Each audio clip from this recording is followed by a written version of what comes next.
Welcome and welcome back to our channel S stories. So friends, आज मैं आपके लिए एक नई वीडियो लेकर हाजिर हूँ। तो दोस्तों, आज की कहानी बहुत अलग होने वाली है। इस कहानी में आप एक माँ बाप की ऐसी कहानी जानेंगे जिसमें एक बूढ़ी पत्नी अपने पति को बचाने के लिए किसी भी हद तक जा सकती है। तो शुरू करते हैं ये कहानी।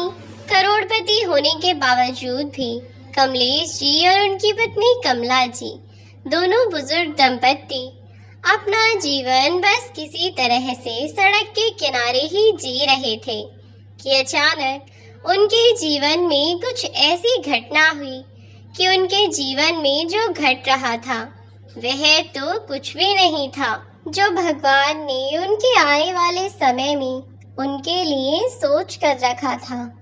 आखिर भगवान उन दोनों बुजुर्गों की इतनी परीक्षाएं क्यों ले रहे थे, या फिर ये उनके अपनों के ही दिए हुए धोखे थे जिनकी बदौलत आज वह दोनों बुजुर्ग ये दुखों के पहाड़ जैसा जीवन जी रहे थे एक दूसरे के साथ की वजह से। अब तो उन दोनों का साथ भी छूट गया और कमलेश जी अपनी पत्नी कमला जी का हाथ बीच राह में छोड़कर चल बसे।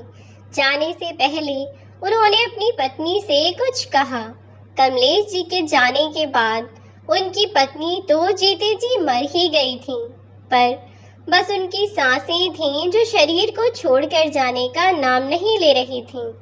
उन्होंने खाना पीना सब कुछ छोड़ दिया था कि काश उन्हें भी मौत अपने गले लगा ले, पर मौत क्या, उन्हें तो कोई बीमारी तक नहीं हुई।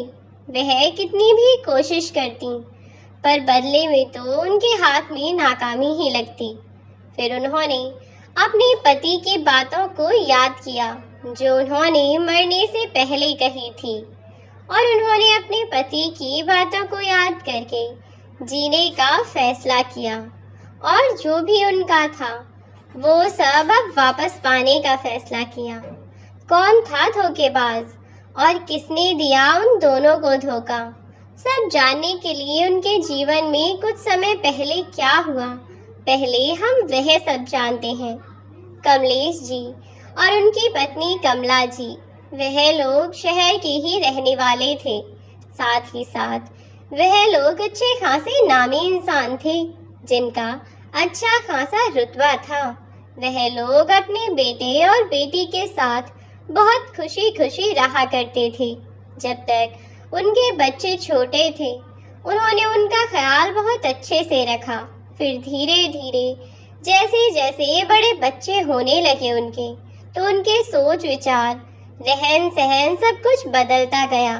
जो बातें उन्हें अपने माता पिता की अपने बचपन में अच्छी लगती थीं, बड़े होने के बाद वही बातें उन्हें बुरी लगने लगीं। उनकी हर बात में उन्हें कमियां नजर आने लगीं। कमलेश जी जो कि एक स्कूल में अध्यापक थे, साथ ही उनकी पत्नी भी घर पर ही बच्चों को ट्यूशन पढ़ाया करती थी, जिससे कि और बच्चे भी उनकी इज्जत किया करते थे। उन्हें कभी किसी चीज़ के लिए भी किसी के आगे जाकर विनती करने की ज़रूरत नहीं होती थी।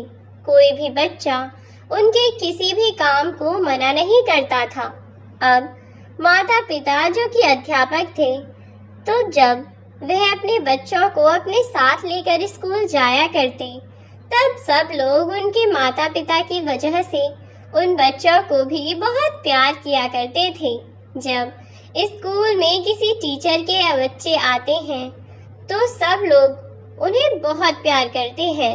दोनों बच्चे भी पढ़ाई लिखाई में बहुत अच्छे थे और अपने माता पिता की बातें भी माना करते थे। पर अब जब बच्चे धीरे धीरे कमलेश जी के बच्चे बड़े हो रहे थे, तो अब उनकी बातचीत में भी थोड़ा अंतर आने लगा था। अब वह दोनों कॉलेज में आ चुके थे, तो उधर कमलेश जी और उनकी पत्नी कमला जी, उनकी भी उम्र होने लगी थी। वह लोग बेशक शहर में रहते थे, लेकिन गांव में भी उनकी अच्छी खासी जमीन जायदाद थी। कमलेश जी के माता पिता उस पर कभी खेती किया करते थे। अभी तक कमलेश जी के गांव में भी उनका बहुत नाम था। क्योंकि वह शहर में पढ़ाया करते थे। अपने माता पिता के साथ कमलेश जी अपने गांव में ही रहना चाहते थे, लेकिन उनके गांव में पास में ही अच्छे कॉलेज में अध्यापक के पद पर उनकी नौकरी लग गई थी। इसीलिए वह अपनी पत्नी के साथ शहर में रहने के लिए आ गए थे। साथ ही कमलेश जी के माता पिता ने भी उन्हें गांव में रखना नहीं चाहा।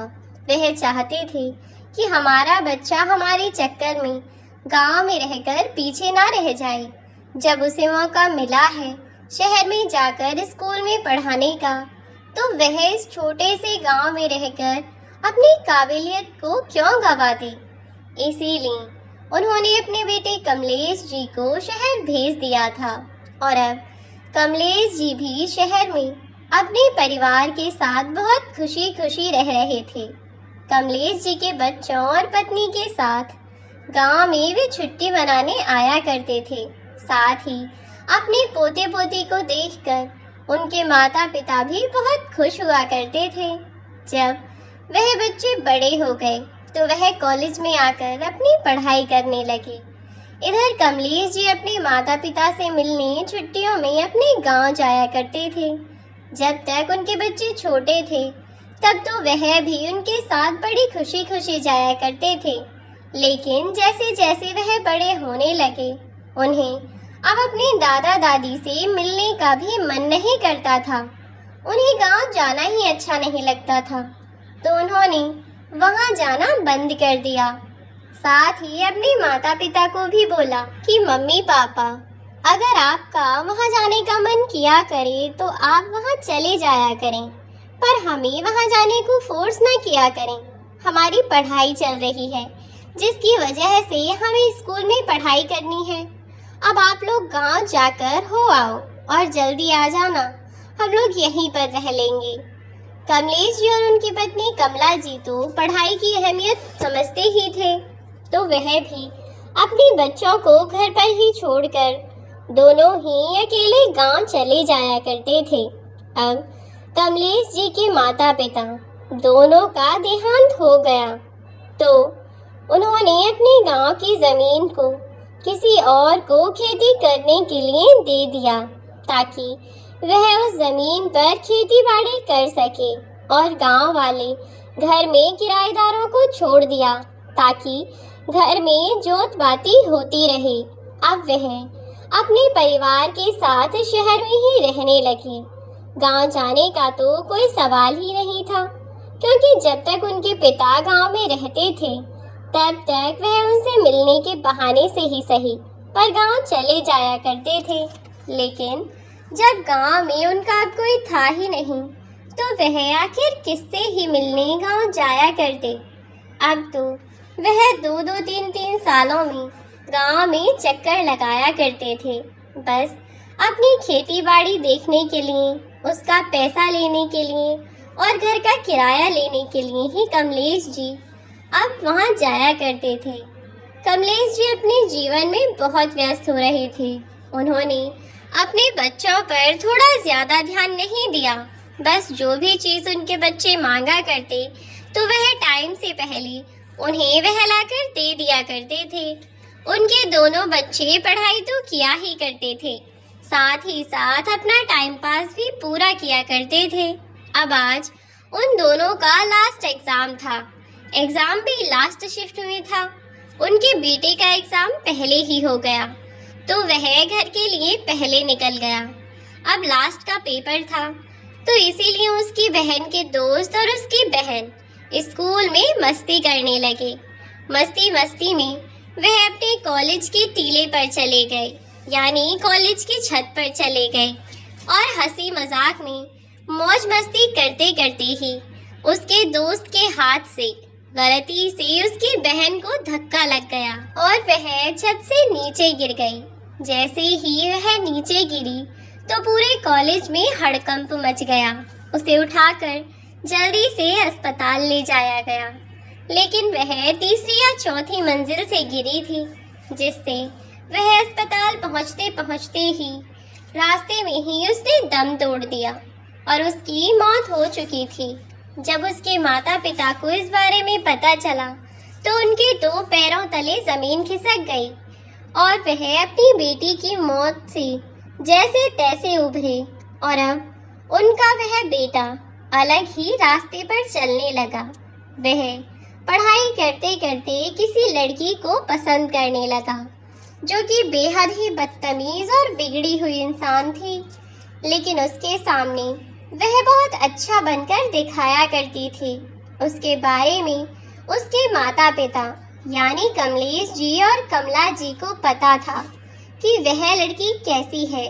जब उन्हें पता चला कि उनका बेटा उस लड़की से शादी करना चाहता है तो उन्होंने साफ साफ इनकार कर दिया और अपने बेटे को समझाने की कोशिश की, लेकिन उसने उस लड़की के साथ भागकर शादी कर ली। और अब जब वह शादी करने के बाद घर आया तो कमलेश जी और उनकी पत्नी बहुत ज़्यादा नाराज़ हुए और उन्होंने अपने बेटे को घर में घुसने से मना कर दिया। और अब वह अपनी मम्मी पापा से माफ़ी मांगने लगा और उनसे कहने लगा कि मुझे माफ़ कर दीजिए मम्मी पापा, लेकिन आप लोग मेरी शादी करवाने के लिए मान ही नहीं रहे थे, तो मैं क्या करता। मैंने तब मजबूरी में आकर ऐसा किया है, लेकिन अब मैं आप लोगों से अलग भी नहीं रह सकता, तो मैं चाहता हूँ कि आप लोग इसे अपना लें और हम दोनों को आप अपना आशीर्वाद दें। उनके बेटे की बहुत मिन्नतें करने के बाद कमलेश जी और कमला जी भी उन दोनों ने उन्हें माफ़ कर दिया और घर में रहने की परमिशन दे दी। आखिर वह दोनों बेचारे क्या ही करते। बेटी के मरने के बाद उनका एक ही औलाद बची थी उनकी। अब वह भी अपने माँ बाप के साथ घर में अब सुकून से रहने लगा और उसके पति से धीरे धीरे उसने घर के सारे ज़मीन जायदाद अपने नाम करवा लिए। नई बहू ने जब यह सब किया और उस लड़की ने अपनी बातों में ऐसे फंसा लिया कि जो भी वह कहती उसे वही सब सच लगता, और उसने और कमलेश जी के बेटे दोनों ने मिलकर उन दोनों को घर से बाहर निकाल दिया, क्योंकि उन दोनों की कोई भी बात कमलेश जी और उनकी पत्नी को अच्छी नहीं लगती थी, तो वह दोनों उन्हें हर बात पर टोक दिया करते थे। उनकी बहू को घर का तो कोई काम करना पसंद ही नहीं था और देर रात तक वह दोस्तों के साथ घूमा फिरा करती थी, जो कि उन्हें और उनकी पत्नी को पसंद नहीं था, तो वह उसे डांट दिया करते थे, जिससे उनका बेटा और उनकी बहू को बिल्कुल अच्छा नहीं लगता था। तो घर अपने नाम करने के बाद उन्होंने अपने ही माँ बाप को घर से बाहर निकाल दिया और दर दर की ठोकरें खाने के लिए सड़क पर छोड़ दिया। अब कमलेश जी और कमला जी के पास रहने के लिए कुछ नहीं था, क्योंकि उनके माता पिता के मरने के बाद उन्होंने गांव जाना कम कर दिया था। और अब जब से उनकी बेटी उन्हें छोड़कर गई थी, तब से वह किसी भी चीज़ के बारे में ज़्यादा याद नहीं रख पाते थे। उनके दिमाग में अपनी बेटी को छोड़कर जाने की टेंशन और ऊपर से उनके बेटे ने उनके साथ इतना बड़ा धोखा किया जिसे वह बर्दाश्त नहीं कर पाए। और कुछ समय बाद कमलेश जी की भी मौत हो गई। कमलेश जी की मौत का कमला जी को बहुत बड़ा सदमा लगा और उन्होंने भी अपने पति के साथ ही मरने की बहुत कोशिश की। कभी रोड के बीच में गाड़ियों के बीच आके बैठ जाया करती, तो कभी 2-3 बार तो पानी में भी डूबकर मरने की कोशिश की, पर उन्हें कोई न कोई बचा ही लेता। उन्होंने मरने की तो बहुत कोशिश की, लेकिन इसका उन पर कोई असर नहीं हुआ और वह मरने की कोशिश करती रहीं, पर मौत भी उन्हें अपने गले लगाने को तैयार नहीं थी। या फिर कह लो कि भगवान चाहते थे कि उनके साथ जिसने इतना बुरा किया उसे भी एक बार भी सबक ज़रूर मिलना चाहिए। और तब कमला जी को याद आया कि कमलेश जी ने मरते वक्त उनसे एक वादा लिया था कि कुछ भी हो जाए वह जिएंगी, और जो भी कुछ उनके बेटे और बहू ने उनके साथ किया है वह अपना सब कुछ उनसे वापस लेंगी और उनके किए कर्मों की उन्हें सज़ा ज़रूर दिलाएंगी। अब जब कमला जी को यह सब याद आया तब उन्होंने यह निश्चय किया कि वह अपने पति की मौत का बदला ज़रूर लेंगी और अपने बेटे और उसकी पत्नी को उनके किए हुए कर्मों की सज़ा ज़रूर दिलाएंगी। अब कमला जी अपने मरे हुए पति के वादे को पूरा करने का निश्चय कर चुकी थीं। तभी वह उस स्कूल में वापस जा पहुंची और वहां जाकर वह वॉचमैन से कहने लगी कि मुझे स्कूल के प्रिंसिपल से मिलना है, मुझे यहाँ बच्चों को पढ़ाना है, मुझे इस वक्त नौकरी की बहुत सख्त ज़रूरत है। आप कृपया कर एक बार प्रिंसिपल से मेरी बात करवा दीजिए। लेकिन उनकी हालत इतनी दयनीय थी कि उन्हें देखकर वॉचमैन ने उन्हें कोई भिखारी या फिर कोई पागल औरत समझा और उन्हें वह वहां से भगाने लगा। लेकिन उनका शोर प्रिंसिपल के कमरे तक चला गया और वह कहने लगा कि यह वॉचमैन किससे लड़ाई कर रहा है, कैसे क्या कर रहा है पता नहीं, कि बच्चों की क्लास चल रही है और इतनी जोर जोर से आवाज़ें हो रही हैं जिससे बच्चों का ध्यान पढ़ाई पर नहीं लगेगा। तो प्रिंसिपल वॉचमैन के पास जाकर उससे कहने लगा। वहाँ पर जब प्रिंसिपल पहुँचा तो वहाँ जाकर जब उसने उस औरत की तरफ देखा तो वह उन्हें देखकर हैरान रह गया, क्योंकि यह तो उसकी वही टीचर थी जिन्होंने उसे बचपन में ट्यूशन पढ़ाया था और जिनके पति इसी स्कूल में टीचर थे। लेकिन उनकी ऐसी हालत देखकर वह समझ नहीं पा रहा था कि आखिर इनकी हालत ऐसी हुई कैसे। उसने पहले तो वॉचमैन को बहुत डांटा कि क्या तुम्हें तमीज़ नहीं है बड़ों से बात करने की, और फिर उन्हें अपने साथ लेकर अंदर चला गया। अपने कैबिन में उसने कमला जी को ले जाकर बिठाया, उन्हें पानी दिया और शांत कराकर उनसे पूछा कि आखिर कैसे हुई आपकी यह हालत और वह क्या कर रही है यहाँ पर। तब कमला जी ने उसे अपनी सारी बात शुरू से अंत तक बता दी और उनकी यह बात सुनकर उनकी आंखों में भी आंसू भर आए कि भला कोई बेटा अपनी माँ के साथ ऐसा कैसे कर सकता है। पर कोई बात नहीं, जो होना था सो हो गया। उसने कमला जी को धैर्य बंधाते हुए कहा कि कोई बात नहीं है मैडम जी, मैं भी तो आपके बेटे जैसा ही हूँ। आज से आप मेरे साथ मेरे ही घर में रहेंगी। आज से मेरी दो माएँ होंगी। आप चिंता मत कीजिए, जैसे मैं अपनी माँ का ख्याल रखता हूँ आज से वैसे ही मैं आपका भी ख्याल रखूँगा। आपको किसी चीज़ की टेंशन लेने की कोई ज़रूरत नहीं है। उन्होंने पहले तो उसकी बात सुनी और उन्हें उसकी बात सुनकर थोड़ा सा सुकून सा महसूस हुआ। लेकिन फिर वह सोचने लगी कि शायद मेरी ही परवरिश में कोई कमी रह गई होगी, तभी तो मेरे इतना लाड़ प्यार करने के बावजूद भी मेरा बेटा ऐसा निकला। और आज यह अनजान लड़का जो मुझे अपनी माँ बनाने के लिए भी तैयार है, अपनी माँ समान समझ रहा है। इसकी परवरिश इसकी माँ ने कितने अच्छे से की होगी, जिसे बड़ों का कितना आदर करना भी आता है। मैंने तो बस इसे पढ़ाया ही था, लेकिन आज यह मेरी इतनी मदद कर रहा है। उन्होंने उससे विनती की और कहा कि मैं यहाँ पर पढ़ाकर तुम्हारे साथ रहूँगी बेटा। मैं यह नहीं चाहती कि मैं किसी पर भी अब बोझ बनूं, क्योंकि जिसकी खुद की औलाद अपने माँ बाप का बोझ नहीं उठा सकती तो वह दूसरे से क्या ही उम्मीद कर सकते हैं। इसीलिए मैं तुम पर कोई बोझ नहीं बनना चाहती हूँ। और रही बात मेरे बेटे और बहू की, तो अब मैं उन्हें भी बहुत अच्छे से सबक सिखाना चाहती हूँ, जिसकी वजह से मेरे पति मुझे छोड़कर इस दुनिया से बहुत दूर चले गए। मैं उनकी मौत का बदला ज़रूर लूँगी।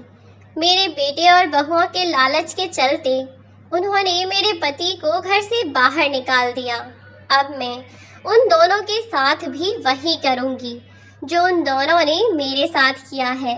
जिस घर ज़मीन जायदाद के लिए उन्होंने अपने माँ बाप को ही घर से बाहर निकाल दिया, अब मैं उनके पास एक फूटी कौड़ी भी नहीं छोड़ूंगी और उस झूठी लड़की का सच मैं अपने बेटे के सामने भी लाकर रहूंगी, जिससे कि उसे भी तो पता चले कि उसने जो किया था वह कितना सही था और कितना गलत था।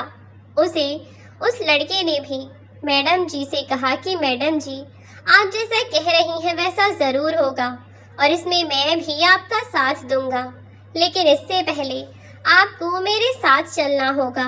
और वह उन्हें अपने साथ लेकर अपने घर चला गया।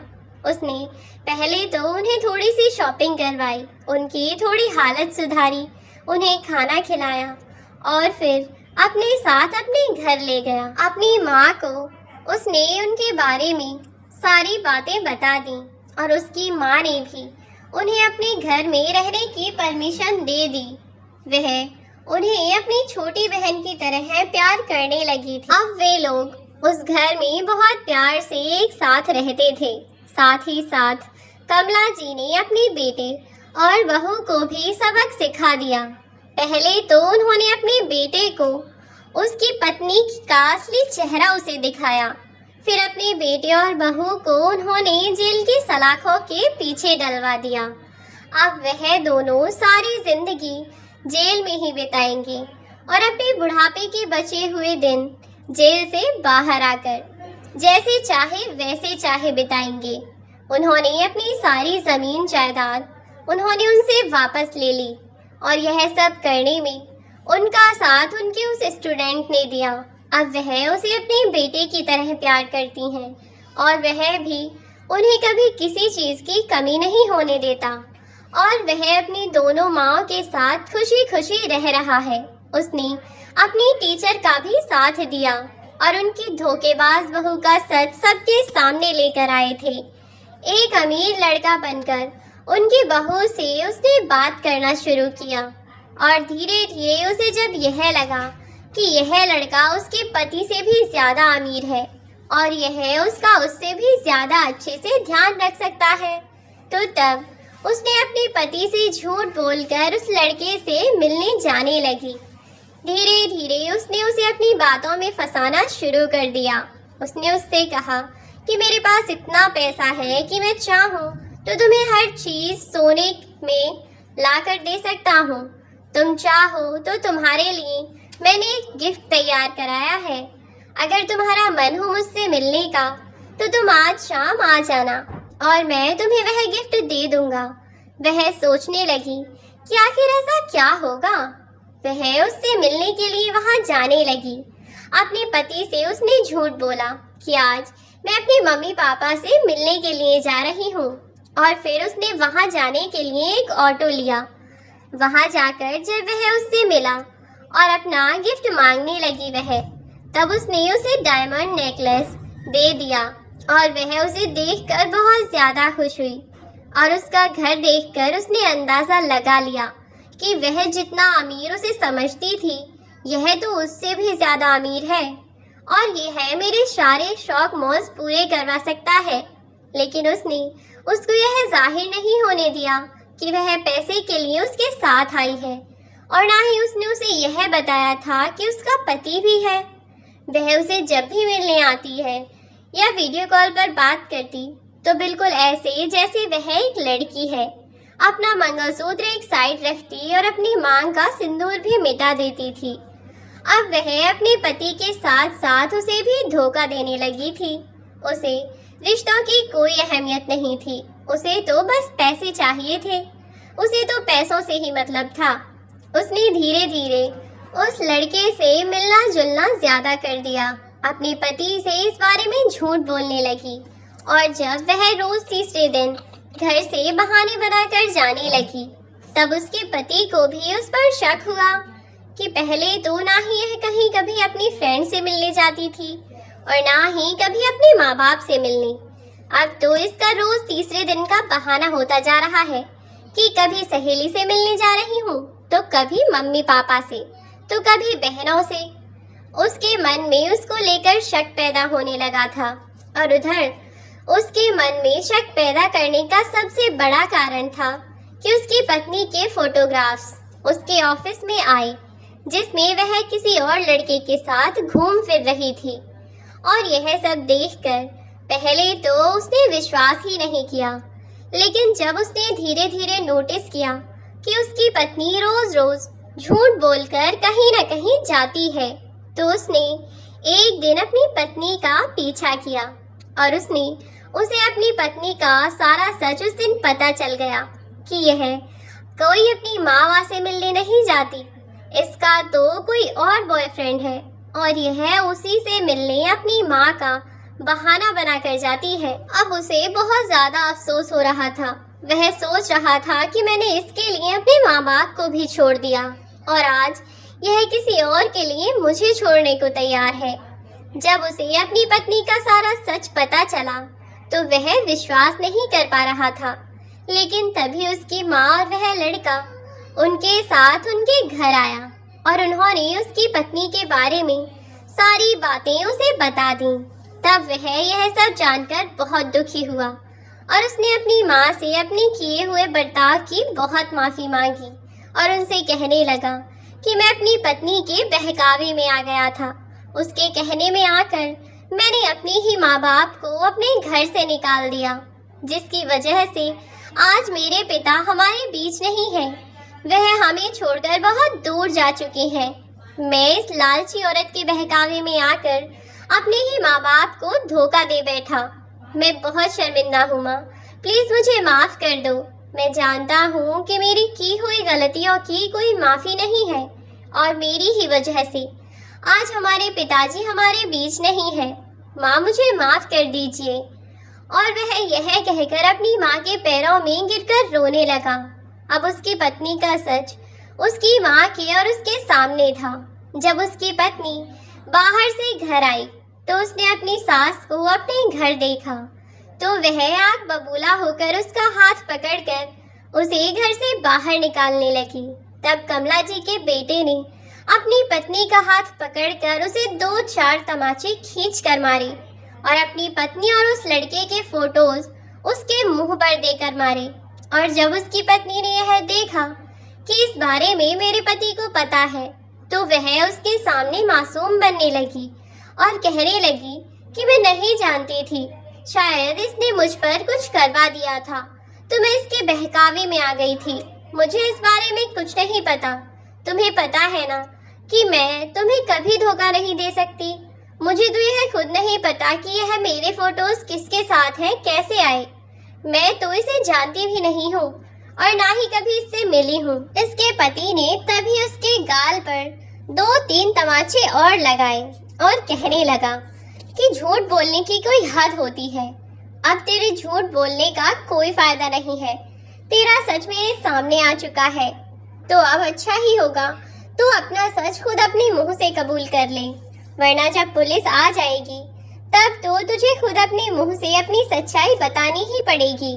तब वह गुस्से में बोली, हाँ यह मेरे ही फोटोज है और मैं इसको बहुत अच्छे से जानती हूँ और गलत ही क्या है इसमें। यह तुझसे ज्यादा अमीर है, तुझसे ज्यादा पैसे वाला है और तुझसे ज्यादा दिखने में भी सुंदर है। यह मेरी हर ख्वाहिश पूरी कर सकता है तो अब मैं तुझे छोड़कर इससे शादी कर लूंगी। और वैसे भी अब तेरे पास बचा ही क्या है जो मैं तेरे साथ रहूं। मुझे अपनी जिंदगी बर्बाद करने में बिल्कुल भी दिलचस्पी नहीं है। और उसने अपना जहर उगलना शुरू कर दिया। थोड़ी देर तो वह सब कुछ खड़े होकर सुनता रहा, फिर उसने अपनी पत्नी को पीटना शुरू कर दिया और बोला, तेरे चक्कर में ही तो आकर मैंने अपने माँ बाप को अपने घर से बाहर निकाला था और आज तू ही मुझे छोड़कर जाने की बात कर रही है। अगर मैं अपने माँ बाप की बात पहले ही समझ गया होता या फिर मैंने उनकी बात मान ली होती तो आज ऐसा कुछ नहीं होता और ना ही मेरे पिताजी मुझे छोड़कर जाते। तेरी वजह से मैंने अपने पिता को भी खो दिया और अब तू अपनी गलती मानने की बजाय मुझे दोष दे रही है। वह दोनों आपस में एक दूसरे को कोसने लगे, दोष देने लगे। तभी कमला जी ने पुलिस को फोन किया और उन दोनों को धोखाधड़ी के इल्जाम में जेल करा दी कि उन्होंने धोखे से मेरी जमीन जायदाद, मेरा घर सब कुछ अपने नाम करा लिया। इसीलिए आप इन्हें गिरफ्तार कर लीजिए और मेरी नजरों से दूर ले जाइए। मैं इन लोगों की शक्ल भी नहीं देखना चाहती। अब उसकी यह बात सुनकर पुलिस वाले उन दोनों को ले जाने लगे। तब उनका बेटा बोला कि माँ, मुझे माफ कर दीजिए, मैं आप ही के साथ रहना चाहता हूँ, मुझे जेल नहीं जाना माँ, मुझे माफ कर दीजिए। और वह अपनी माँ के पैरों में गिड़गिड़ाने लगा। लेकिन कमला जी ने उसे माफ नहीं किया, क्योंकि आज उनकी इस औलाद की वजह से उनके पति कमला जी के साथ नहीं है और वह उनका साथ छोड़कर हमेशा हमेशा के लिए बहुत दूर जा चुके हैं। शायद कमला जी अपने बेटे की हुई सारी गलतियों, सभी गद्दारी को भूल सकती थीं, लेकिन जब आज उनका जीवन साथी उनके बेटे की वजह से उनका साथ छोड़कर चला गया तो वह उसे माफ नहीं कर पाई और उन्होंने उसे भी जेल भेज दिया। आज उनके दोनों बहू और बेटे जेल की सलाखों के पीछे चक्की पीस रहे हैं और कमला जी अपने स्टूडेंट और उसकी माँ के साथ खुशी खुशी अपना जीवन व्यतीत कर रही हैं। यही थी दोस्तों आज की कहानी। Thanks for watching. अगर आपको इस तरह की कहानी अच्छी लगती है तो चैनल को सब्सक्राइब कर लें and also press the bell icon so that you can get all the notification related this type of video.